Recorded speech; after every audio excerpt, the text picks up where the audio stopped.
Hello मेरे प्यारे बच्चों, वेलकम बैक। कैसे हैं आप सब? अरे वाह, एग्जाम्स बिल्कुल पास आ गए हैं। आई नो, थोड़ी सी टेंशन तो हो रही होगी, लेकिन हे, फिक्र नॉट। जब तक मैं हूं, टेंशन को बोलो बाय बाय। तो आज हम मिलकर एग्जाम्स की सारी टेंशन को ना दूर भगा देंगे। ये जो चैप्टर है संस्कृति, इसको बिल्कुल मक्खन जैसा क्लियर कर लेंगे, प्रॉमिस। तो फटाफट जल्दी से सब्सक्राइब का बटन दबा दो, अपने सारे दोस्तों के साथ शेयर करो और हाँ, कमेंट्स में मुझे जरूर बताना कि ये वाला एक्सप्लेनेशन कैसा लगा। ओके, तो चलो फट से फट देखते हैं कि आज हम क्या क्या समझेंगे। सबसे पहले चैप्टर और ऑथर का इंट्रो, फिर सबसे बड़ा कंफ्यूजन संस्कृति वर्सेस सभ्यता, इसको सॉल्व करेंगे, दोनों का मतलब समझेंगे, और एंड में एग्जाम के लिए एक सुपर इंपॉर्टेंट क्वेश्चन भी सॉल्व करेंगे। रेडी हो सब? Let's go. तो चलिए शुरू करते हैं। सबसे पहले इंट्रोडक्शन हो जाए कि आखिर ये इतने कमाल के विचार दिए किसने हैं। तो इस पार्ट के लेखक हैं भदंत आनंद कौसल्यायन जी। पता है, वो एक बुद्धिस्ट मॉन्क थे, एक बहुत ही बड़े थिंकर। और हाँ, वो गांधी जी से भी काफी प्रभावित थे। उन्होंने पूरी दुनिया में ट्रैवल किया और बुद्धिज्म और इंसानियत का मैसेज फैलाया। अच्छा, अब आते हैं चैप्टर के सबसे बड़े कंफ्यूजन पर। ये दो वर्ड्स है ना, संस्कृति और सभ्यता, कसम से हमेशा दिमाग घुमा देते हैं, राइट? कभी लगता है सेम है, कभी लगता है अलग। चलो आज इस पजल को हमेशा के लिए सॉल्व कर डालते हैं। तो यही वो सवाल है जो लेखक ने भी उठाया है कि भाई ये संस्कृति और सभ्यता, क्या ये एक ही हैं या बिल्कुल अलग अलग? लेखक कहते हैं कि वर्ड्स यूज तो सबसे ज्यादा होते हैं, पर इनको समझता कोई नहीं। तो चलिए पहले इस मिस्ट्री को सॉल्व करते हैं। आखिर ये संस्कृति है क्या चीज? इसको समझने के लिए ना लेखक ने बहुत ही सिंपल, एकदम मस्त एग्जाम्पल्स दिए हैं। जरा इमेजिन करो, एक टाइम जब इंसान को आग के बारे में कुछ भी नहीं पता था। फिर किसी एक इंसान के दिमाग में, शायद भूख की वजह से या ठंड की वजह से, यह आइडिया आया होगा कि चलो दो पत्थरों को रगड़ के देखते हैं, और आग जल गई।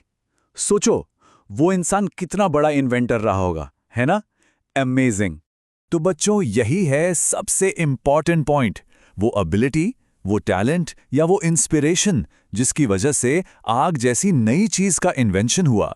बस उसी को लेखक ने संस्कृति कहा है। समझ गए?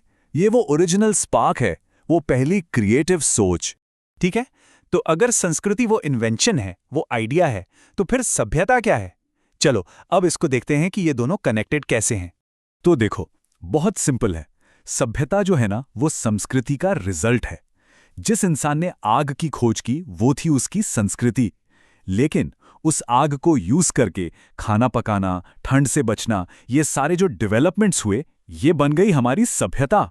मतलब इन्वेंशन इज संस्कृति एंड उसका डेवलपमेंट एंड यूज इज सभ्यता। Crystal clear? इसको और अच्छे से समझने के लिए लेखक ने न्यूटन का एग्जाम्पल दिया है। सुपर एग्जाम्पल है। न्यूटन, जिन्होंने ग्रेविटी की थियोरी खोजी, वो एक संस्कृत व्यक्ति थे, अ ट्रू इन्वेंटर। और हम सब जो आज फिजिक्स में उनकी थियोरी पढ़ते हैं, यूज करते हैं, हम सभ्य व्यक्ति हैं। हो सकता है हम न्यूटन से ज्यादा सभ्य हो, क्योंकि हमें और भी चीजें पता हैं, पर हम उनके जितने संस्कृत नहीं हो सकते। Simple, right? तो एक सवाल उठता है, क्या हर इन्वेंशन, हर संस्कृति सिर्फ पेट भरने या ठंड से बचने जैसी जरूरतों से ही पैदा होती है? लेखक कहते हैं नहीं, इसका एक डीपर मीनिंग भी है। बेसिकली संस्कृति के 3 मेन इंस्पिरेशंस हैं। लेवल 1 हमारी फिजिकल नीड्स, जैसे पेट की आग बुझाने के लिए आग की खोज, सिंपल। लेवल 2 ज्ञान की प्यास, मतलब क्यूरियोसिटी। जब पेट भरा हो फिर भी आसमान के तारों को देखकर सोचना, यार ये मोतियों से भरा थाल क्या है? ये क्यूरियोसिटी भी नई खोजों को जन्म देती है। और फिर आता है सबसे बड़ा लेवल, लेवल 3 परोपकार, यानी दूसरों का भला करना। जैसे एक माँ अपने बीमार बच्चे के लिए रात भर जागती है, या जैसे बुद्ध ने सबकी भलाई के लिए अपना घर छोड़ दिया था। लेकिन यहां पर लेखक एक बहुत इंपॉर्टेंट वार्निंग देते हैं। वो कहते हैं कि इंसान की वही क्रिएटिव पावर, वही इन्वेंशन की एबिलिटी, जब आतंक फैलाने वाले एटम बॉम्ब बनाने लगती है, तो वो संस्कृति नहीं, असंस्कृति बन जाती है। मतलब अगर कल्चर का कनेक्शन इंसानियत की भलाई यानी वेलफेयर से टूट जाए, तो वो कल्चर रहता ही नहीं। चलिए अब आते हैं सबसे इंपॉर्टेंट पार्ट पर, एग्जाम टाइम। लेट्स सी कि इस चैप्टर से एक वेरी इंपॉर्टेंट क्वेश्चन का आंसर हमें एग्जाम में कैसे लिखना है। ये क्वेश्चन एग्जाम्स में अक्सर पूछा जाता है। वास्तविक अर्थों में संस्कृत व्यक्ति किसे कहा जा सकता है? जरा सोचो, अभी तक हमने जो भी समझा है उसके बेसिस पर इसका आंसर क्या होना चाहिए। तो एग्जाम में आप इन पॉइंट्स को आराम से लिख सकते हैं। पॉइंट 1, संस्कृत व्यक्ति वो है जो अपनी बुद्धि और विवेक से किसी नई चीज की खोज करता है। पॉइंट 2, जो किसी नए फैक्ट या थ्योरी का पता लगाता है, for example Newton. Point 3, and the most important one, जो इंसानियत के भले के लिए, कल्याण के लिए कुछ नया क्रिएट करता है। तो जाते जाते बस एक आखिरी सवाल आप सबके लिए।